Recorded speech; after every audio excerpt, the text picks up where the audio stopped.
Hello friends, welcome to online study series. Friends, आज के इस वीडियो के माध्यम से हम लोग स्टडी करेंगे क्लास 12th केमिस्ट्री और केमिस्ट्री का चैप्टर 1 ठोस अवस्था यानी कि सॉलिड स्टेट। फ्रेंड्स, आज के इस वीडियो के माध्यम से हम लोग केमिस्ट्री का ये चैप्टर 1 ठोस अवस्था यानी कि सॉलिड स्टेट को ख़त्म कर देंगे। अगर ख़त्म नहीं होता है तो हम लोग अगले लेक्चर में इसका सेकेंड लेक्चर अपलोड कर देंगे। तो वीडियो को अंत तक देखिए और पसंद आए तो अपने दोस्तों में भी लाइक, शेयर और इस वीडियो पे कमेंट कर दीजिए, ठीक है। और चैनल पे पहली बार विजिट कर रहे हैं तो चैनल को सब्सक्राइब करके साथ में सारे बेल आइकन भी प्रेस कर दें ताकि आगे आने वाली हर एक वीडियो का नोटिफिकेशन हमेशा आप तक पहुंच सके। तो आइए स्टडी करते हैं ठोस अवस्था यानी कि सॉलिड स्टेट। तो देखिए, चैप्टर का नाम है ठोस अवस्था। तो सबसे पहला वर्ड आया है ठोस। तो हम लोग समझेंगे कि ठोस पदार्थ क्या चीज़ होता है, ठीक है, और इसकी कितनी अवस्थाएँ होती है, ठीक है ना। पदार्थ कितनी अवस्थाएँ होती है, ठोस, द्रव, गैस, ठीक है ना। तो सबसे पहले हम समझेंगे कि ठोस पदार्थ क्या चीज़ होता है और इसकी डेफिनेशन क्या है। तो आइए इसे बोलते हैं ठोस अवस्था यानी कि सॉलिड मटेरियल, ठीक है ना। तो वे पदार्थ जिनके अणुओं के बीच की दूरी नगण्य होती है तथा अंतरा आणविक आकर्षण बल प्रबल होते हैं, जिनके अणु अपने स्थान पर रहकर कंपन करते रहते हैं तथा जिनमें ऊष्मा का प्रवाह एक अणु से लेकर के दूसरे अणु में होता रहता है, ठोस पदार्थ कहलाते हैं। क्या बोलेंगे डेफिनेशन कि ऐसे पदार्थ जिनके अणुओं के बीच की दूरी नगण्य होती है और उनमें अंतरा आणविक आकर्षण बल प्रबल होते हैं। अंतरा आणविक आकर्षण बल का मतलब कि इंटर मालिक्यूलर फोर्स जो होता है एक दूसरे के पार्टिकल्स के बीच में बहुत ही काफ़ी ज़्यादा होते हैं और इंटर मालिक्यूलर जो डिस्टेंस होते हैं काफ़ी कम होते हैं, ठीक है, और वो अपने स्थान पे ही कंपन करते रहते हैं। ऐसे पदार्थ को क्या बोलेंगे, ठोस पदार्थ, ठीक है ना। अब देखिए, एक चीज़ और इसमें आता है कि जो ठोस पदार्थ की आयतन, आकार और आकृति होती है फिक्स होती है, निश्चित होती है। ये आपको अगर एग्जाम में आता है ठोस पदार्थ के बारे में लिखने के लिए तो ये वाली लाइन बहुत ही इंपॉर्टेंट होती है।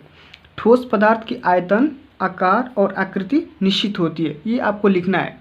इसके एग्जाम्पल कौन कौन से बनेंगे, तो इसका एग्जाम्पल बनेगा आपका लोहा, तांबा, लकड़ी, प्लास्टिक, कांच आदि, ठीक है ना। इसके एग्जाम्पल बन जाएंगे लोहा, तांबा, लकड़ी, प्लास्टिक, कांच इत्यादि। ये सब ठोस पदार्थ के एग्जाम्पल हो गए। अब आइए समझते हैं कि क्रिस्टलीय ठोस और अक्रिस्टलीय ठोस क्या होते हैं। कई बार एग्जाम में पूछा जाता है कि क्रिस्टलीय ठोस और अक्रिस्टलीय ठोस में अंतर बताइए, डिफरेंस बताइए। क्रिस्टलीय ठोस यानी कि क्रिस्टलाइन सॉलिड क्या होते हैं, आइए समझते हैं कि ऐसे ठोस पदार्थ जिनके घटक तीनों विमाओं में एक निश्चित क्रम में व्यवस्थित होते हैं क्रिस्टलीय ठोस कहलाते हैं। तीनों विमाओं का मतलब क्या होता है, 3D स्ट्रक्चर में व्यवस्थित होते हैं। तीनों विमाओं का मतलब ये होता है कि 3D स्ट्रक्चर, ठीक है ना। जैसे आपका सोना, लोहा, चांदी हो गया, ये सब क्या है तो क्रिस्टलीय ठोस में आएंगे। अभी इसके बारे में थोड़ा सा और जानकारी ले लेते हैं कि क्रिस्टलीय ठोस का सतह एक समान व इनका गलनांक स्पष्ट निश्चित होता है। क्रिस्टलीय ठोस में कणों की दीर्घ परिसर व्यवस्था होती है, ठीक है ना, उसे हम बोलते हैं क्रिस्टलीय ठोस यानी कि क्रिस्टलाइन सॉलिड। इसके एग्जाम्पल बनेंगे आपका सोना, लोहा, NaCl यानी कि नमक, बर्फ इत्यादि। ये सब क्रिस्टलीय ठोस कहलाएंगे, ठीक है। ये सब क्या कहलाएंगे तो क्रिस्टलाइन सॉलिड। एग्जाम्पल बता दिया। अब आइए समझते हैं कि अक्रिस्टलीय ठोस क्या होते हैं, ठीक है। इसका क्रिस्टलीय ठोस का सीधा सीधा उल्टा हो जाएगा आपका अक्रिस्टलीय ठोस, यानी कि ऐसे ठोस पदार्थ जिनके घटक कणों की व्यवस्था अनियमित होती है। उसका क्या होता था, नियमित होता था, लेकिन इसमें अनियमित हो जाएगी, इरेगुलर हो जाएंगी, अक्रिस्टलीय ठोस कहलाएंगी।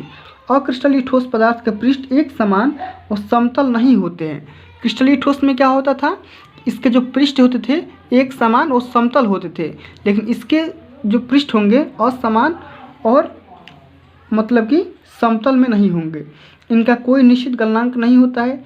इनके घटक कणों की लघु व्यवस्था होती है, यानी कि इनके जो कणों की जो व्यवस्था होती है लघु परिसर वाली होती है। जैसे आपका हो गया रबर, प्लास्टिक, स्टार्च, कांच इत्यादि। ये सब क्या है तो अक्रिस्टलीय ठोस यानी कि अमार्फस सॉलिड हो जाएंगे, ठीक है। अब आइए अगला टॉपिक हम लोग समझते हैं आपका बहुरूपता यानी कि पॉलीमॉर्फिज्म। पॉलीमॉर्फिज्म क्या होती है उसके बारे में हम लोग चर्चा करते हैं, ठीक है। आइए समझते हैं कि पॉलीमॉर्फिज्म यानी कि बहुरूपता क्या चीज़ होती है? तो किसी पदार्थ के दो या दो से अधिक क्रिस्टल रूपों में विद्यमान होना बहुरूपता कहलाती है। बहुरूपता कहने का वर्ड से ही मतलब इसकी डेफिनेशन आ जा रही है कि अगर कोई भी पदार्थ है एक या एक से अधिक रूप में पाया जाता है, विद्यमान होता है, उसे पॉलीमॉर्फिज्म यानी कि बहुरूपता बोलते हैं। ठीक है, तथा पदार्थ के दो या दो से अधिक रूप बहुरूप कहलाते हैं। देखिए, एक बहुरूपता क्या है? एक फिनोमिना है, ठीक है, और बहुरूप, ठीक है। तो बहुरूपता क्या है कि पदार्थ के एक या दो से अधिक रूप में पाया जाना बहुरूपता कहलाती है, और जो पदार्थ उस रूप में पाए जाते हैं उस पदार्थ को हम बोलेंगे बहुरूप। ठीक है, इसके एग्जाम्पल कौन कौन से बनेंगे? तो कैल्साइट व आर्गोनाइट कैल्शियम कार्बोनेट के दो रूप हैं। कैल्साइट व आर्गोनाइट कैल्शियम कार्बोनेट के दो रूप हैं। कैल्साइट भी हो गया और आर्गोनाइट भी हो गया, तो कैल्शियम कार्बोनेट के दो रूप हो जाएंगे। इसी रूप को हम बोलेंगे क्या? बहुरूपता यानी कि पॉलीमॉर्फिज्म। ठीक है, अब आइए समझते हैं कि समाकृतिकता यानी कि आइसोमॉर्फिज्म क्या होती है।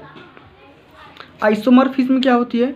तो दो भिन्न पदार्थों का क्रिस्टलीय आकृतियों का समान होना समाकृतिकता कहलाती है, यानी कि आइसोमॉर्फिज्म कहलाती है कि दो भिन्न पदार्थों के क्रिस्टलीय आकृतियों का समान होना समाकृतिकता कहलाती है।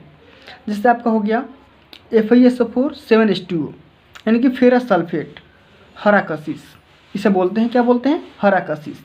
और इसी टाइप का आपका हो जाएगा ZnSO4 7H2O, जिंक सल्फेट, इसे हम बोलते हैं सफ़ेद कशिश। ठीक है, तो हरा कशिश यानी कि फेरस सल्फेट और आपका जिंक सल्फेट यानी कि लाल कशिश, दोनों समाकृतिक पदार्थ हो जाएंगे। ठीक है ना। अब आइए एक नियम यहाँ पे आपको बता दूं कि मिस्चरलिक के समाकृतिक का नियम।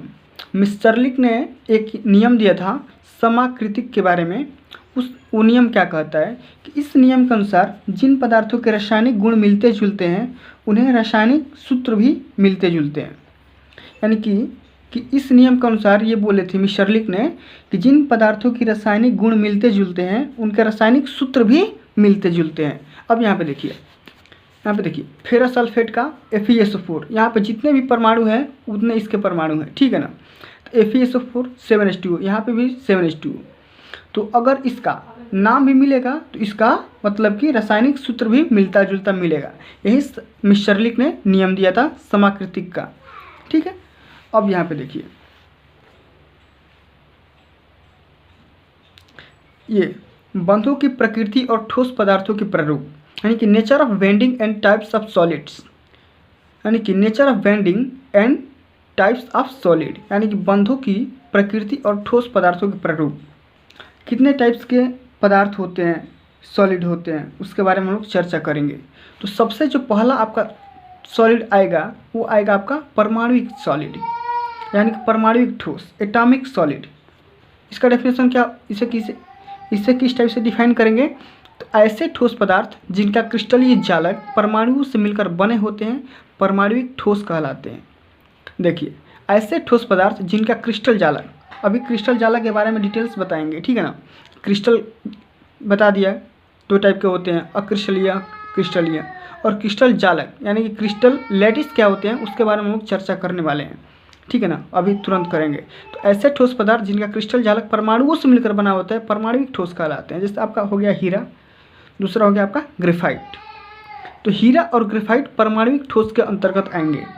ठीक है, चलिए अब अगला हम लोग ठोस के बारे में लोग चर्चा करेंगे, जो कि आपका होगा आणविक ठोस। क्या होगा? आणविक ठोस, यानी कि मॉलिक्यूलर सॉलिड। तो ऐसे ठोस पदार्थ जिनके क्रिस्टल जालक अणुओं से मिलकर बने होते हैं आणविक ठोस कहलाते हैं। परमाणुविक वाला क्या होता था? तो परमाणु से मिलकर बना होगा, लेकिन आणविक वाला यानी कि मॉलिक्यूलर वाला मॉलिक्यूल से मिलकर बना होगा। ठीक है, जैसे आपका फेरस फास्फोरस हो गया, सल्फर हो गया, आयोडीन हो गया, सब क्या है? तो मॉलिक्यूल से मिलकर बने होते हैं। ठीक है, अब देखिए आयनिक ठोस। आयनिक ठोस क्या होते हैं? तो ऐसे ठोस पदार्थ जिनका क्रिस्टल जालक आयनों से मिलकर बने होते हैं। आयन का मतलब कि धनायन और ऋणायन से मिलकर, जैसे आपका हो गया NaCl2, चाहे NaCl, चाहे CaCl2, ये सब क्या है? आयनिक सॉलिड्स हो जाएंगे। ठीक है, आपका एक और आता है धात्विक ठोस, यानी कि मेटालिक सॉलिड। तो ऐसे ठोस पदार्थ जिनके क्रिस्टल जालक मेटल से मिलके बने होते हैं, धातु से मिलके बने होते हैं, ठीक है, धात्विक सॉलिड कहलाते हैं। जैसे आपका हो गया AU, Fe, Cu, Zn, ये सब क्या है, तो धात्विक सॉलिड कहलाएंगे, ठीक है। अब देखिए एक बहुत ही काफ़ी इंपॉर्टेंट ये टॉपिक आता है आपका केमिस्ट्री में, ब्रैग समीकरण, ब्रैग्स इक्वेशन क्या होते हैं। तो यह समीकरण विलियम ब्रैग और लॉरेंस ब्रैग द्वारा 1913 में प्रस्तावित किया गया था। यह समीकरण क्रिस्टल में प्रविष्ट एक्स किरणों के विवर्तन पर आधारित है, ठीक है। जब किसी क्रिस्टल में एक्स रेज यानी कि एक्स किरणें प्रविष्ट करती है तो क्रिस्टल के परतों द्वारा परिवर्तित हो जाती है। अभी इसका डायग्राम देखिए, अगर कोई भी एक्स रेज है और ये आपका क्रिस्टल है, ठीक है, कोई भी आपका क्रिस्टल जालक मान लीजिए, तो अगर इस क्रिस्टल में प्रविष्ट करेगी, इंटर करेगी, तो क्या हो जाएगी, तो उसी क्रिस्टल के द्वारा, उसी क्रिस्टल के थ्रू उससे परावर्तित हो जाएगी, ठीक है। देखिए रिफ्लेक्टेड हो जाएगी, ये आ रही है और यहाँ से रिफ्लेक्टेड हो गई। तो ब्रैग समीकरण इसे हम कैसे निकालेंगे उसको थोड़ा सा यहाँ पे देखिए आप, ये देखिए ब्रैग इक्वेशन। तो 2d sin theta equal to n alpha, ठीक, या n सिग्मा, या n लेमडा इसे बोलेंगे। 2d sin theta equal to n lambda. यहाँ पे d क्या है, उत्तरोत्तर परतों के बीच की दूरी, जो आपको यहाँ पे परतें दिखाई गई थी वो परतें हैं, उनके बीच का डिस्टेंस दिया गया है। लेमडा क्या है, तो एक्स रेज की तरंगदैर्घ्य, ठीक है, वेवलेंथ है। थीटा क्या है, तो एंगल है, जो भी आपके किरण पुंज और उत्तरोत्तर परतों के मध्य जो एंगल बनेगा, ये वाला एंगल बनता था, उससे हम बोलेंगे थीटा। और एन आपका क्या है, एक्स किरण पुंज की क्रम संख्या, कितनी रेज आ रही है, ठीक है। तो 2d sin theta equal to n lambda, ये बहुत ही काफ़ी इंपॉर्टेंट ये फार्मूला है ब्रैग इक्वेशन का, ठीक है ना। अब इस पर एक हम लोग इक्वेशन मतलब कि प्रश्न देख लेते हैं इस इक्वेशन पे, ताकि आपको ये तुरंत याद हो जाए। एक धातु क्रिस्टल द्वारा 0.154 न्यूटन मीटर यानी कि Nm तरंगदैर्घ्य की एक्स किरणें 22.5 डिग्री सेंटीग्रेड पर परिवर्तित होती है। यदि n का मान 1 हो तो परतों के बीच अंतराल की गणना कीजिए, यानी कि d आपको निकालना है, परतों के बीच अंतराल। तो साइन 22.5 डिग्री का वैल्यू यहाँ पे आपको निकाल के दे दिया है, कितना, तो 0.383, ठीक है, ये आपको इक्वेशन में दिया रहेगा। अब इसका सॉल्यूशन कैसे करेंगे, तो यहाँ पे देखिए, सबसे पहले आपको 2d sin theta equal to n lambda, ये तो आपका इक्वेशन होता है ब्रैग इक्वेशन। अब यहाँ पे केवल आपका d की वैल्यू फाइंड आउट करना है, तो d equal to n lambda अपन में 2 sin थीटा हो जाएगा। अब देखिए n की वैल्यू 1 दे रखा है, लेमडा की वैल्यू आपको यहाँ से यहाँ पे दे रखा है 0.154, रख दीजिए। यहाँ पे 2 इंटू यहाँ पे साइन थीटा की वैल्यू साइन 22.5 डिग्री यहाँ पर रख दीजिए, ठीक है। तो d की वैल्यू यहाँ से आप कैलकुलेट करेंगे तो 0.201 Nm निकल के आ जाएगी, ठीक है, यही आपका आंसर हो जाएगा। चलिए अब अगला हम लोग टॉपिक देख लेते हैं कि क्रिस्टल जालक या एकक कोष्ठिका या एकक सेल। तो सबसे पहले आप समझेंगे क्रिस्टल जालक क्या होते हैं, उसके बाद हम लोग समझेंगे एकक कोष्ठिका, या एकक कोष्ठिका का ही अलग एक नाम है एकक सेल, ठीक है ना। तो बिंदुओं का वह पुनरावृत्ति पैटर्न जो क्रिस्टल में उससे घटक कणों की व्यवस्था को प्रदर्शित करता है, क्रिस्टल जालक कहलाता है। तथा क्रिस्टल जालक का पुनरावृत्ति यूनिट उसकी एकक कोष्ठिका या एकक सेल कहलाती है। देखिए एग्जाम्पल के थ्रू आप समझ जाएंगे। ये देखिए यहाँ पे मैंने एक घन दिखाया हुआ है, ठीक है, मान लीजिए कि ये माचिस का डिब्बी है, ठीक है, माचिस का डिब्बी, और ये माचिस का डिब्बी अगर ऐसे ही हम लोग 4-5 रख दें या 10 रख दें या 50 रख दें तो माचिस का डिब्बी को हम बोलेंगे एकक सेल, और 50 अगर माचिस का डिब्बी एक में ही मिला दिया जाए तो उस 50 माचिस के डिब्बी को हम बोलेंगे क्या, तो क्रिस्टल जालक। समझ गए। अगर ये माचिस का डिब्बी अकेला होगा तो उसे हम बोलेंगे एकक कोष्ठिका या एकक सेल बोलेंगे। अगर ऐसे ही 50 माचिस के डिब्बी को ऐसे सजा कर रख दें या पैकेट को रख दें तो उसे हम बोलेंगे क्रिस्टल जालक। तो ये पूरा क्या है आपका क्रिस्टल जालक है, ठीक है। अब ये क्रिस्टल जालक 2D भी होता है और 3D भी होता है। समझिए कैसे होता है। तो सबसे पहले 2D और 3D क्रिस्टल जालक। तो वह क्रिस्टल जालक जो दो विमाओं में फैले होते हैं 2D कहलाते हैं, और जिन क्रिस्टल जालक के घटक तीनों विमाओं में फैले होते हैं उसे त्रिविमीय क्रिस्टल जालक बोलते हैं, यानी कि 3D बोलते हैं। ठीक है। अब यहाँ पे एक चीज़ और देख लीजिए, सभी 3D जालकों के एकक सेल में 8 कोने होते हैं और कोनों पर जालक बिंदु होते हैं, और एकक सेल में कोरे A, B और C तथा दूसरे को अल्फ़ा, बीटा और गामा कोण पर काटते हैं। यहाँ पे देखिए एक यूनिट सेल आपका यहाँ पे दिखाया गया है, इसमें 8 कोने हैं। कैसे? तो 1 2 3 4, सबसे पहला वाला गिन लिया हमने, और यहाँ पे देखिए 6 7 8, सॉरी फ्रेंड्स 1 2 3 4 5 6 7 8। ठीक है, 8 कोना हो गया। ठीक, अब 8 कोने हो गए, तो 8 कोने को हम लोग दर्शाएंगे ABC से, और इसके जो एंगल होंगे अल्फ़ा, बीटा और गामा होंगे।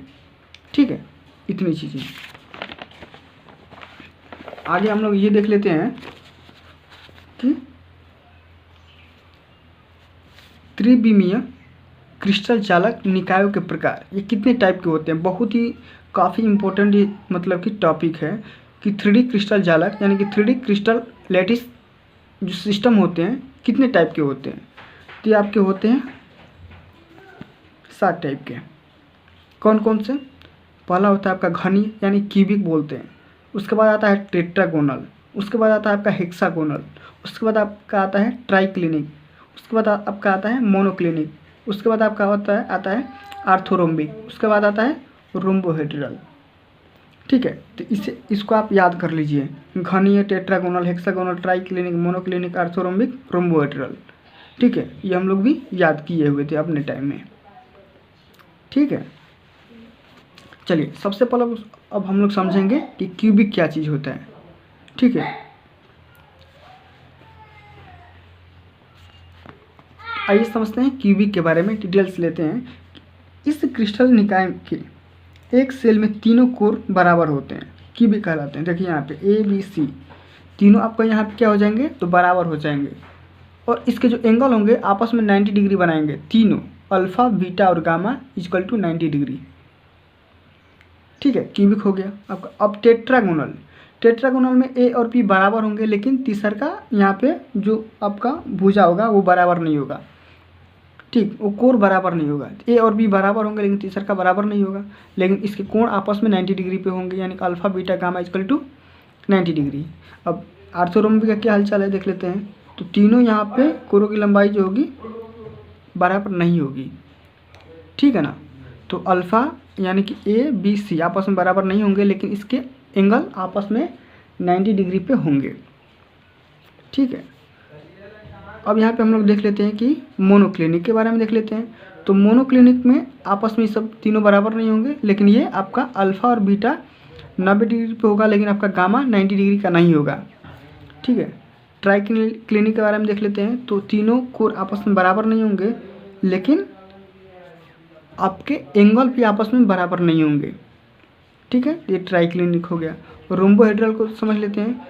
तो तीनों कोर आपस में बराबर होंगे, ABC आपस में बराबर होंगे, लेकिन यहाँ पे अल्फ़ा और बीटा आपस में बराबर होंगे, लेकिन अल्फ़ा, बीटा और गामा आपस में बराबर होंगे, लेकिन 90 डिग्री के नहीं होंगे। ठीक है, हेक्सागोनल के बारे में समझ लेते हैं। A और B आपस में बराबर होंगे, लेकिन C बराबर नहीं होगा। और देखिए अल्फ़ा, बीटा 90 डिग्री का होगा, लेकिन आपका गामा 120 डिग्री का होगा। ठीक है, इतनी चीज़ें। जो भी आपके यहाँ पे 3D मैंने क्रिस्टल जालक लैटिस दिखा दिया है, उसके टाइप्स सारी चीज़ों का आपको यहाँ पे कोरों की लंबाई और एंगल याद होने चाहिए। तो फ्रेंड्स अब हम स्टडी करेंगे क्यूबिक स्ट्रक्चर के बारे में कि क्यूबिक स्ट्रक्चर क्या होती है और ये कितने प्रकार की होती है। तो फ्रेंड्स आप सभी यहाँ पे देख रहे होंगे कि क्यूबिक यानी कि घनीय। तो क्यूबिक स्ट्रक्चर 3 प्रकार की होती है। कौन कौन सी होती है? तो सबसे पहले आपका आता है साधारण घन यानी कि सिंपल क्यूबिक, और जो सेकंड नंबर पे आता है वो आता है आपका BCC यानी कि बॉडी सेंटर्ड क्यूबिक यानी कि काय केंद्रित घन, और थर्ड नंबर पे आता है आपका FCC यानी कि फलक केंद्रित घन। तो बारी बारी से इन तीनों क्यूबिक के बारे में स्टडी करते हैं। तो सबसे पहले हम स्टडी करेंगे साधारण घन के बारे में, यानी कि सिंपल क्यूबिक के बारे में। तो इस संरचना में घन के एकक सेलों के 8 कोरों पर 8 घटक कण होते हैं। इसे सिंपल क्यूबिक भी कहते हैं। यानी कि इस स्ट्रक्चर में घन के एकक सेल के 8 कोरों पे, यानी कि 8 कोरों पे 8 घटक कण आपके होते हैं। कौन कौन से कैसे होते हैं, देखिए यहाँ पे एक सिंपल क्यूबिक का डायग्राम दिखाया गया है। इसमें देखिए आप देखेंगे इस पे 8 कोने होंगे, यानी कि 8 कोर होंगे। 1 2 3 4 5 6 7 8 8 कोर हो गए। और 8 कोरों पे देखिए यहाँ पे दिखाया गया है, यहाँ पे एक घटक कण ये घटक कण ये और इसका ये, ठीक है। तो 8 कोरों पे 8 घटक कण दर्शाए गए हैं। तो ऐसे डायग्राम को आप बोलेंगे साधारण घन, यानी कि सिंपल क्यूबिक, ठीक है। आगे अब हम बढ़ेंगे बीसीसी के बारे में, यानी कि बॉडी सेंटर्ड क्यूबिक के बारे में। सबसे पहले इसके डेफिनेशन को देखेंगे, उसके बाद हम इसके डायग्राम को समझेंगे, ठीक है ना। तो इस घन संरचना में कोरों के अतिरिक्त एक घटक कण केंद्र में होता है। इसे बॉडी सेंटर्ड क्यूबिक यानी कि बीसीसी भी कहते हैं। देखिए 8 कोने पे, यानी कि 8 कोर पे 8 घटक कण होंगे, साथ ही साथ एक घटक कण इसके सेंटर में होंगे, यानी कि केंद्र में होगा। इसी डायग्राम को या इसी स्ट्रक्चर को बोलेंगे आपको बॉडी सेंटर्ड क्यूबिक, यानी कि काय केंद्रित घन। और थर्ड नंबर पे आता है आपका एफसीसी, यानी कि फेस सेंटर्ड क्यूबिक। इस प्रकार की घन संरचना में कोरों के अलावा 6 फलकों पर 6 घटक कण होते हैं। इससे फेस सेंटर्ड क्यूबिक भी कहते हैं। देखिए इसके 8 कोने जो मैंने दिखाए थे, ठीक है, साधारण घन में यानी कि सिंपल क्यूबिक में 8 कोरों पे 8 घटक कण, लेकिन इसके 6 फलक होंगे, फेस होंगे। कौन कौन से, देखिए आपके एक फेस ये ऊपर वाला हो गया, एक नीचे वाला हो गया, एक साइड वाला हो गया, एक इस साइड वाला हो गया, ठीक है, एक सामने वाला हो गया और एक पीछे वाला हो गया। 6 फलक हो गए, यानी कि 6 फेस हो गए, ठीक है। फेस पे भी इसके एक एक घटक कण होते हैं, इसलिए इसका नाम फेस सेंटर्ड क्यूबिक रखा गया है, ठीक है ना। अब चलिए अगला हम टॉपिक समझते हैं कि धातुओं की क्रिस्टल संरचनाएं कैसे होती है, यानी किस टाइप की होती है धातुओं की क्रिस्टल संरचनाएं। तो मुख्यतः 3 प्रकार की होती है धातुओं की क्रिस्टल संरचनाएं। कौन कौन सी, बीसीसी, एफसीसी और एचसीपी, यानी कि बॉडी सेंटर्ड क्यूबिक, जिसको हिंदी में बोलते हैं काय केंद्रित घन। दूसरा आपका आता है फेस सेंटर्ड क्यूबिक, जिसको हम हिंदी में बोलते हैं फलक केंद्रित घन। और जो तीसरा आता है आपका एचसीपी, यानी कि षटकोणीय निविड़ संतुलित घन संरचना, ठीक है। एक इम्पोर्टेंट ये नोट्स के नाम पे लिख सकते हैं कि नोट्स बहुत ही खतरनाक नोट्स है, ठीक है ना। एचसीपी और एफसीसी संरचना में क्रिस्टल के, ठीक है, क्रिस्टल के उपलब्ध कुल स्थान का लगभग 74% स्थान परमाणुओं से घिरा होता है तथा रिक्त स्थान इसमें 26% होते हैं। एचसीपी और एफसीसी के संरचना में क्रिस्टल में उपलब्ध कुल स्थान का लगभग 74% स्थान परमाणुओं से घिरा होता है और रिक्त स्थान 26% होता है। परंतु मैं बात करूं अगर बीसीसी के बारे में, यानी कि बॉडी सेंटर्ड क्यूबिक के बारे में, तो इसमें क्रिस्टल में उपलब्ध कुल स्थान का 68% स्थान परमाणुओं से घिरा होता है और शेष स्थान 32% लगभग खाली होता है, ठीक है। तो ये भी काफ़ी इंपॉर्टेंट ये नोट था, ठीक है ना। अब चलिए समझ लेते हैं कि समन्वय संख्या, क्रिस्टल की समन्वय संख्या कैसे निकाली जाती है, उसकी डेफिनेशन क्या है। तो देख लेते हैं कि समान परमाणु मुक्त क्रिस्टल में किसी परम प्रवेशी परमाणुओं की संख्या उस परमाणु की समन्वय संख्या कहलाती है। क्या बोलते हैं कि समान परमाणुओं मुक्त क्रिस्टल में किसी परमाणु प्रतिवेशी परमाणुओं की संख्या उस परमाणु की समन्वय संख्या कहलाती है। एग्जाम्पल के तौर पे आप लेंगे तो बॉडी सेंटर्ड क्यूबिक में धातु क्रिस्टल जालक में प्रत्येक परमाणु की समन्वय संख्या 8 होती है। क्यों? क्योंकि उसमें 8 परमाणु ही मात्र पाए जाते हैं, ठीक है ना। तो इस ऐसा हम समन्वय संख्या को परिभाषित करेंगे। चलिए हमारा अगला इम्पोर्टेंट टॉपिक आता है, बहुत ही खतरनाक टॉपिक, जो कि काफ़ी इम्पोर्टेंट टॉपिक है बोर्ड एग्जाम के पॉइंट ऑफ व्यू से, कि एक एक सेल में परमाणुओं की संख्या की गणना आप कैसे करेंगे।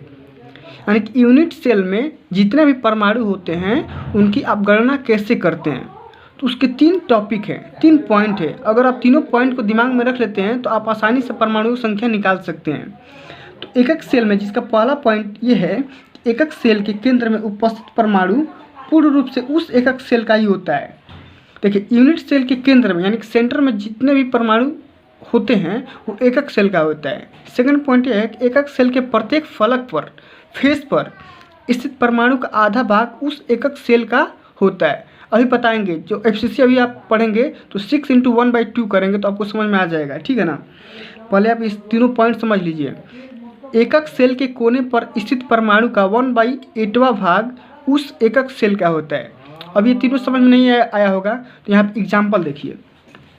जैसे आप मान लीजिए आपको किसका निकालना है, सिंपल क्यूबिक का एकक सेल में परमाणु की संख्या निकालनी है। तो आप कैसे निकालेंगे, देखिए मैंने बताया था ना, एकक सेल के कोने पर स्थित परमाणुओं का 1/8वां भाग, तो 8 घटक अण होते हैं, तो इसका 1/8 निकाल दीजिए तो एक परमाणु आपके एकक सेल में निकल के आ जाएंगे सरल घन के, ठीक है।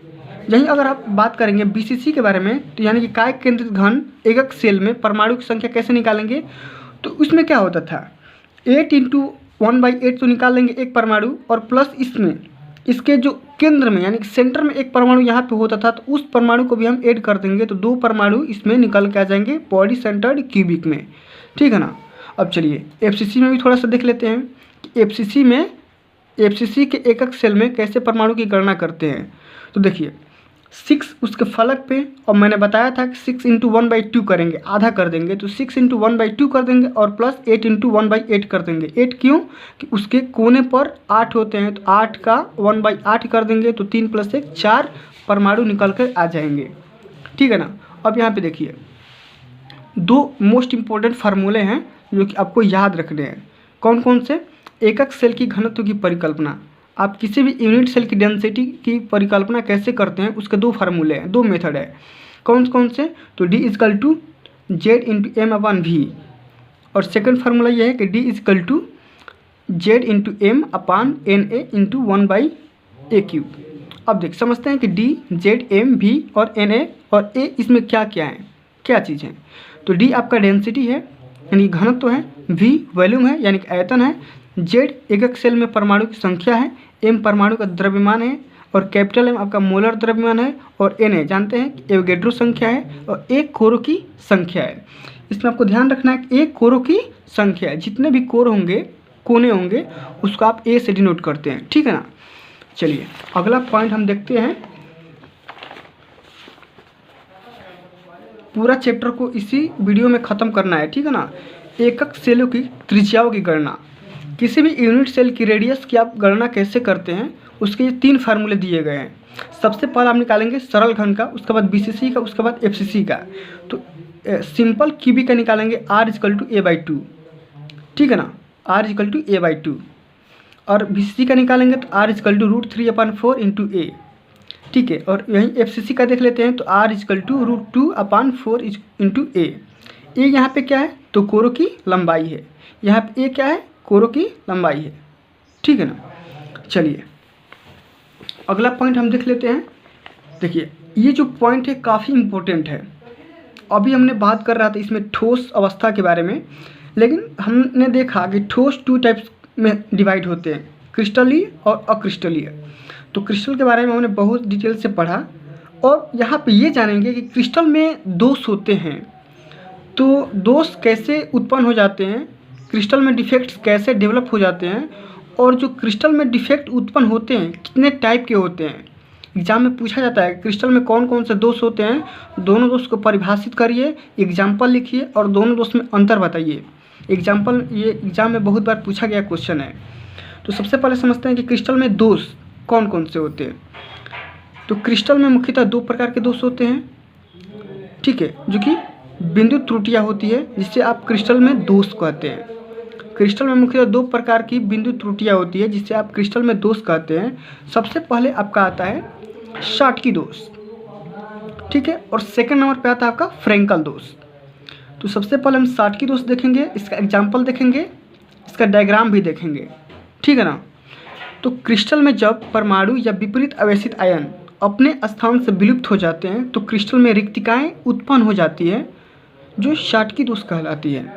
देखिए फ्रेंड्स, क्या बोला जा रहा है कि जब किसी क्रिस्टल में परमाणु या विपरीत आवेशित आयन अपने स्थान से विलुप्त हो जाते हैं, विलुप्त होने का मतलब कि गायब हो जाते हैं, ठीक है, वहाँ से भाग जाते हैं, ठीक है, लुप्त हो जाते हैं, तो अपना स्थान छोड़ के कहीं दूर चले जाएंगे, भाग जाएंगे, वहाँ से निकल जाएंगे, लुप्त हो जाएंगे, तो वहाँ पे जाहिर सी बात है कि खाली स्थान वो हो जाएगा, तो क्रिस्टल में रिक्तिकाएँ उत्पन्न हो जाती है। इसीलिए बोला जा रहा है कि क्रिस्टल में रिक्तिकाएँ उत्पन्न हो जाती है, जो कि अब यहाँ पे स्थान पहले भरा हुआ था, अब खाली हो गया, तो एक प्रकार का दोष है। तो इस दोष को बोलते हैं साटकी दोष, ठीक है ना। इसका एग्जाम्पल आपका हो जाएगा NaCl, ठीक है। नमक में क्लोराइड क्या करता है, अपने स्थान छोड़ के दूर चला जाता है, ठीक है ना, तो उस डिफेक्ट को बोलेंगे शाटकी डिफेक्ट, ठीक है। अब दूसरा नंबर ये आता है आपका क्रिस्टल में दोष, फ्रेंकल दोष। अब इसको डिटेल में समझेंगे। यहाँ पे देखिए, इसका एग्जाम्पल देखिए, यहाँ पे देखिए Na+Cl-, Na+Cl-, Na+Cl-, ठीक है। तो यहाँ पे देखिए आप क्लोराइड को देखिए, क्लोरीन को देखिए यहाँ पे, तो क्लोरीन क्या करता है यहाँ पे कि इस स्थान से लुप्त हो जाता है। यहाँ पे देखिए सबसे पहले क्लोरीन को इनिशियल कंडीशन में दिखाया गया है कि यहाँ पे क्लोरीन है, लेकिन बाद में ये अपना स्थान छोड़ के कहीं दूर चला गया है, तो ये स्थान अब खाली हो जाएगा। तो इसी डिफेक्ट को बोलेंगे हम लोग साटकी डिफेक्ट, यानी कि साटकी दोष, ठीक है। अब समझेंगे कि फ्रेंकल दोष क्या होता है। तो आयनिक ठोस से क्रिस्टल में जब कोई आयन सामान्य जालक स्थल से जालक बिंदुओं के मध्य कोई अंतराकाशी स्थल विस्थापित हो जाती है, तो यह दोष फ्रेंकल दोष कहलाती है। उसमें क्या होता था, तो दूर चला जाता था, तो वो स्थान खाली हो जाता था, लेकिन ये खाली नहीं करेगा, उसी क्रिस्टल में रहेगा, लेकिन अंतरा आकाशीय स्थल में विस्थापित हो जाएगा, ठीक है ना। तो ऐसे डिफेक्ट को बोलेंगे आप फ्रेंकल दोष। यहाँ पे देखिए इसका एग्जांपल बनेगा AgCl। यहाँ पे देखिए Ag+Cl-, Ag+Cl-, Ag+Cl-। यहाँ पे देखिए Ag+ है ना, तो अपना स्थान इसका ये स्थान है, लेकिन अपना स्थान से अपने बगल में शिफ्ट हो गया है, विस्थापित हो गया, डिस्प्लेस्ड हो गया है, ठीक है ना। तो उसी क्रिस्टल में है लेकिन विस्थापित हो गया है, तो ये यहाँ का स्थान ये खाली हो गया। तब ये खाली हो गया तो ये एक प्रकार का डिफेक्ट उत्पन्न हो गया, ये दोष हो गया। इस दोष को बोलेंगे आप क्या, तो फ्रेंकल दोष, ठीक है। जाहिर सी बात है कि AgCl के क्रिस्टल में आप फ्रेंकल दोष देखते हैं और NaCl यानी कि नमक के क्रिस्टल में आप साटकी दोष देखते हैं। तो ये काफ़ी इंपॉर्टेंट ये डिफरेंस है। क्रिस्टल में दोष दो टाइप के होते हैं, साटकी दोष, फ्रेंकल दोष। साटकी दोष मैंने बता दिया क्या होते हैं, फ्रेंकल दोष भी बता दिया, दोनों के एग्जाम्पल बता दिया, दोनों में अंतर भी बता दिया कि यह स्थान उसी में रहता है, यह स्थान छोड़ के चला जाता है, ठीक है ना। अब यहाँ पे एक और इम्पोर्टेंट टॉपिक के बारे में हम लोग स्टडी करेंगे कि पदार्थों के चुंबकीय गुण कौन कौन से होते हैं। तो चुंबकीय गुणों के आधार पर पदार्थ दो प्रकार के होते हैं। सबसे पहले आपका आता है प्रतिचुंबकीय पदार्थ और जो दूसरा आता है आपका अनुचुंबकीय पदार्थ। तो समझेंगे कि प्रतिचुंबकीय पदार्थ क्या होते हैं और अनुचुंबकीय पदार्थ क्या होते हैं और इसके एग्जाम्पल क्या होते हैं, ठीक है। तो आइए समझते हैं कि प्रतिचुंबकीय पदार्थ किसे कहते हैं। तो जिन पदार्थों में केवल युग्मित इलेक्ट्रॉन होते हैं वे पदार्थ चुंबकीय क्षेत्र में थोड़े प्रतिकर्षित होते हैं, प्रतिचुंबकीय पदार्थ कहलाते हैं। जिन पदार्थों में केवल युग्मित इलेक्ट्रॉन होते हैं वे पदार्थ चुंबकीय क्षेत्र में थोड़े से प्रतिकर्षित होते हैं, उन्हें हम बोलते हैं प्रतिचुंबकीय पदार्थ। एग्जाम्पल क्या बनेगा, Na+, Mg2+, Cl-, O2-, ठीक है, O-, ठीक है। तो इस पदार्थ को हम लोग क्या बोलेंगे, तो प्रतिचुंबकीय पदार्थ बोलेंगे। लेकिन अनुचुंबकीय पदार्थ किसे बोलते हैं, तो ऐसे पदार्थ जिसमें एक या एक से अधिक युग्मित इलेक्ट्रॉन होते हैं वे चुंबकीय क्षेत्र द्वारा प्रबल रूप से आकर्षित होते हैं, अनुचुंबकीय पदार्थ कहलाते हैं। युग्मित इलेक्ट्रॉन कहने का मतलब ये है कि अगर कोई वहाँ पे धातु आए तो उस धातु को अपना इलेक्ट्रॉन डोनेट कर सकता है या ले सकता है, ठीक है। जैसे यहाँ पे देख सकते हैं एक या एक से अधिक यहाँ पे युग्मित इलेक्ट्रॉन, यहाँ पे 2+ क्या है, तो Mn का मैग्नीज, यहाँ पे देखिए Mn का यहाँ पे दिखाया गया है कि 2+, यानी कि 2+ क्या है, यहाँ पे युग्मित इलेक्ट्रॉन ही है, तो प्रबल रूप से ये आकर्षित होगा अगर कोई दूसरा आएगा तो, ठीक है। तो इसका एग्जांपल बनेगा Mn2+, Fe2+, Cu2+, Ni2+, एक से अधिक ही युग्मित इलेक्ट्रॉनों की संख्या होगी, ठीक है। तो ऐसे पदार्थ को बोलेंगे क्या आप, अनुचुंबकीय पदार्थ, ठीक है। अब यहाँ पे एक और टॉपिक के बारे में हम लोग डिस्कस करते हैं कि पदार्थों के विद्युतीय गुण, कौन कौन से पदार्थों के विद्युतीय गुण होते हैं। तो विद्युतीय गुणों के आधार पर पदार्थ 3 प्रकार के होते हैं। सबसे पहला आपका आता है विद्युत चालक, सेकंड नंबर पे आता है अर्धचालक, थर्ड नंबर पे आता है आपका विद्युत रोधी, ठीक है। तो तीनों को हम समझेंगे, डेफिनेशन देखेंगे और साथ में इसका एग्जाम्पल भी देखेंगे। ठीक है, एग्जाम्पल से आपको क्या होता है, टॉपिक क्लियर समझ में आ जाती है। आइए समझते हैं कि विद्युत चालक क्या होते हैं और इसके एग्जाम्पल क्या होते हैं। तो वे पदार्थ जो विद्युत का संचालन करते हैं तथा जिनमें बैंड अंतराल नहीं होता है विद्युत सुचालक या चालक कहलाता है। अब इसमें एक बात आ गई, बैंड अंतराल। तो बैंड अंतराल को हम डिटेल में समझेंगे। सबसे पहले अभी आप ये जानिए कि अगर किसी भी वायर में अगर करंट फ्लो हो रही है तो वो वायर विद्युत का सुचालक है, चालक है, तभी उस वायर में करंट आएगी, वरना करंट नहीं फ्लो होगी। ठीक है, और जिस तार में मान लीजिए अगर वो तांबा का तार है, करंट फ्लो हो रही है, तो उसमें बैंड अंतराल नहीं होता है, ना के बराबर होता है। ठीक है ना, तो ऐसे पदार्थ को हम लोग बोलेंगे विद्युत चालक।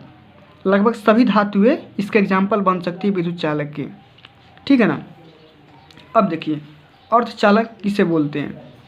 तो जिन पदार्थों में विद्युत चालकता सुचालक से थोड़ी कम और विद्युतरोधी से थोड़ी सी ज़्यादा होती है, ऐसे पदार्थ को हम लोग बोलते हैं अर्धचालक, सेमीकंडक्टर।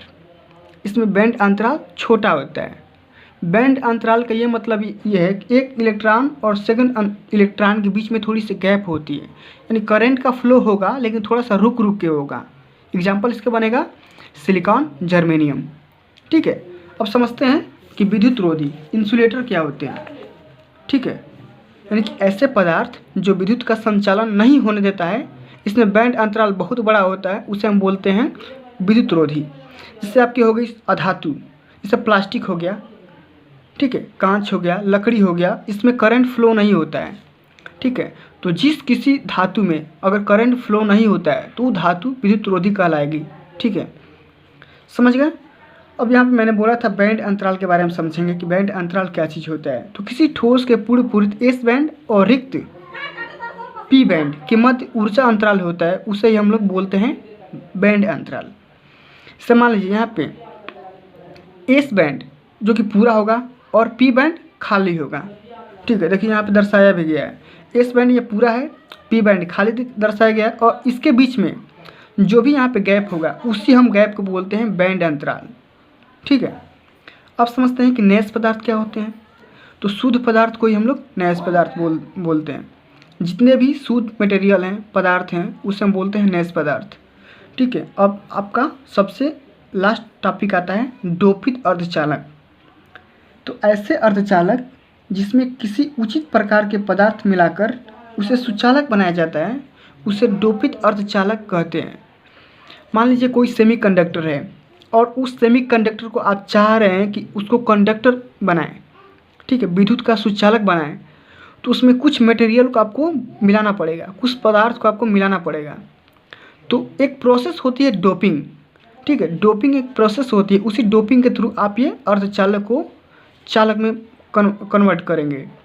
ठीक है, तो डोपित अर्धचालक समझ गए कि क्या होती है, कि किसी भी पदार्थ को मिला करके बनाई जाती है, उसे हम बोलते हैं डोपित अर्धचालक। अब ये समझते हैं कि डोपित अर्धचालक डोपिंग के थ्रू बनाई जाती है। तो डोपिंग प्रोसेस क्या चीज़ होती है। ठीक है, तो आइए डोपिंग के बारे में समझ लेते हैं, उसके बाद ये चैप्टर फिनिश हो जाएगा।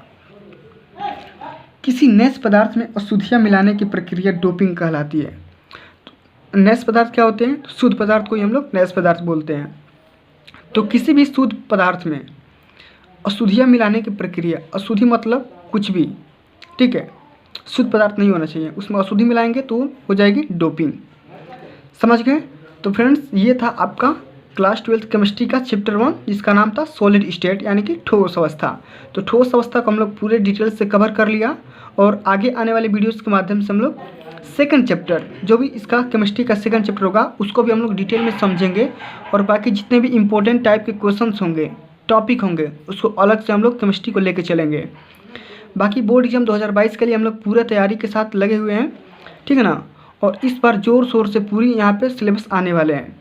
तो फ्यूचर में आगे आने वाली वीडियोस के लिए आप मेरे चैनल को सब्सक्राइब कर लीजिए, साथ में सारे बेल आइकन भी प्रेस कर लीजिए, ताकि मेरी आगे आने वाली हर एक वीडियो का नोटिफिकेशन हमेशा आपको मिलता रहे।